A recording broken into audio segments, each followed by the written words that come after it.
Hello friends, હું જ્યોતિ ગજ્જર સુરતથી.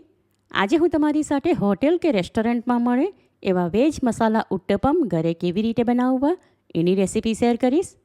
ઘરમાં નાના મોટા બધાને જ ભાવે એવો આ નાસ્તો ઓછી મહેનતે ઓછા ટાઈમમાં બનાવી શકાય, એ પણ ઘરમાં હોય એ જ સામાન વાપરીને. તો ચાલો આ મજેદાર રેસીપી શરૂ કરીએ. ઉત્તપમ બનાવવા માટે મેં અહીં આશરે 3 કપ જેટલું ઘરે ઢોસા માટે જે ખીરું બનાવ્યું હતું એ જ લીધું છે. આ ખીરું કેવી રીતે બનાવવું એની રીત તમે મારી ચેનલ પર જોઈ શકો છો. એના વિડીયોની લિંક નીચે ડિસ્ક્રિપ્શન બોક્સમાં આપી છે. એની સાથે બાકીની સામગ્રીમાં મેં અહીં કેટલાક ઝીણા કાપેલા શાકભાજી લીધા છે. એમાં 2 ટીસ્પૂન જેટલા ઝીણા કાપેલા તીખા લીલા મરચાં, અડધો કપ લીલા કેપ્સિકમ અને અડધો કપ કાંદા તેમજ 5 કપ જેટલી ઝીણી કાપેલી કોથમીર લીધી. આમાં ઝીણા કાપેલા લીલા મરચાં ઉમેરીને આ બધું એકબીજા સાથે મિક્સ કરી લઈએ. સ્વાદ પ્રમાણે એમાં અડધી ટીસ્પૂન જેટલું મીઠું ઉમેરીશું. હલકે હાથે બધું સારી રીતે મિક્સ કરી લીધું. તો હવે ઉત્તપમ માટે બેટર લીધું છે. એમાં 1 અને બીજું પા એમ ટોટલ 1/4 ટીસ્પૂન જેટલું મીઠું નાખીને 2 ચપટી જેટલો બેકિંગ સોડા ઉમેરીશું. ત્યારબાદ બેટર સાથે એને સારી રીતે મિક્સ કરી લઈએ. ઉત્તપમમાં ટામેટાં ઝીણા કાપીને નાખવાને બદલે 2 મીડિયમ સાઇઝના ટામેટાની આવી ગોળ સ્લાઇસ કરી લીધી. 5 કપ જેટલું લાંબી પટ્ટીમાં કાપેલું બીટરૂટ અને છોકરાઓને ચીઝવાળા ઉત્તપમ ભાવે માટે 2 ક્યુબ પ્રોસેસ ચીઝ લીધું. ચીઝની ઉપર સ્પ્રિંકલ કરવા માટે ચીલી ફ્લેક્સ અને પિઝા સિઝનિંગ.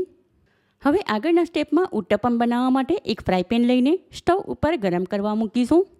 લો હીટ રાખીને ફ્રાય પેનમાં 2 થી 3 ટીપા જેટલું તેલ નાખીશું. એને ટીસ્યુ પેપર વડે એકસરખું ફેલાવી દઈએ. ત્યારબાદ ફ્રાય પેનમાં 2 ચમચા ભરીને ખીરું નાખીશું. એને ચમચા વડે આ રીતે રાઉન્ડ શેપમાં ફેલાવી દઈએ. હવે એમાં ઉપરથી ઝીણા કાપેલા શાકભાજી, બીટરૂટ અને ટામેટાની સ્લાઇસ આ રીતે ગોઠવીને મૂકીશું. ત્યારબાદ ફ્રાય પેન ઉપર ઢાંકણ લગાવી દઈએ. 1 થી 1.5 મિનિટ થાય એટલે ફ્રાય પેન ઉપરથી ઢાંકણ હટાવી દઈશું. ઉત્તપમની ઉપરની સ્કિન ડ્રાય થઈ ગઈ એટલે કે એ નીચેની સાઈડેથી હલકું અમસ્તું શેકાઈ ગયું. હવે એમાં ઉપરથી અડધી ટીસ્પૂન જેટલું તેલ નાખીને પલટાવી દઈશું. ત્યારબાદ ફરી ફ્રાય પેન ઉપર થોડીવાર માટે ઢાંકણ લગાવી દઈએ. જરૂર પ્રમાણે હીટ લો ટુ મીડિયમ અને મીડિયમ ટુ લો કરતા રહીશું. હવે 1 મિનિટ જેવી થાય એટલે ફ્રાય પેન ઉપરથી ઢાંકણ હટાવી દઈશું અને ઉત્તપમની આ સાઈડે પણ થોડું તેલ લગાવીને ફરી એને પલટાવી દઈએ. તમે જોઈ શકો છો ઉત્તપમ ઉપરથી ઘણું સરસ હલકા ગોલ્ડન કલરનું શેકાઈ ગયું. એમાં ટામેટાની સ્લાઇસ મૂકી હતી એ પણ સારી રીતે શેકાઈ ગઈ. હવે આમાં ઉપરથી ઈચ્છા અનુસાર પ્રોસેસ ચીઝ ગ્રેટ કરીને નાખીશું.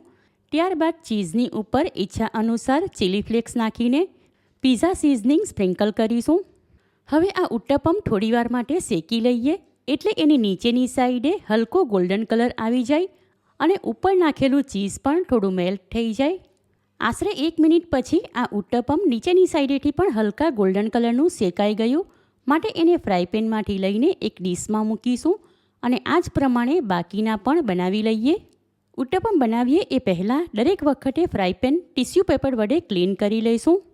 એકને એક ઉત્તપમ બનાવવા કરતાં કોઈક વાર છોકરાઓને ભાવે એવા ચીઝવાળા ઉત્તપમ બનાવી શકાય, પણ તમારે ચીઝ વગર બનાવવા હોય તો પણ બનાવી શકાય. શાકભાજીથી ભરપૂર super tasty cheesy uttapam ready છે. એકવાર તમે આ રીતે વેજ મસાલા ઉત્તપમ બનાવશો તો ઘરમાં બધા જ વખાણ કરીને ખાશે અને છોકરાઓને તો બહુ જ ભાવશે.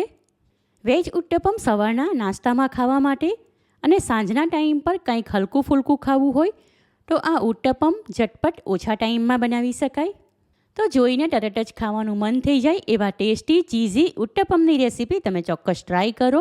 રેસીપી પસંદ આવી હોય તો વિડીયોને લાઇક કરીને વધારેમાં વધારે શેર કરો. ચેનલ પર નવા હો તો સબસ્ક્રાઈબ કરીને બાજુમાં બેલ આઇકન પર ક્લિક કરો એટલે આવનાર દરેક નવી રેસીપીનું નોટિફિકેશન તમને મળતું રહે. ફરી મળીશું એક નવી રેસીપી સાથે. Eat healthy and stay healthy.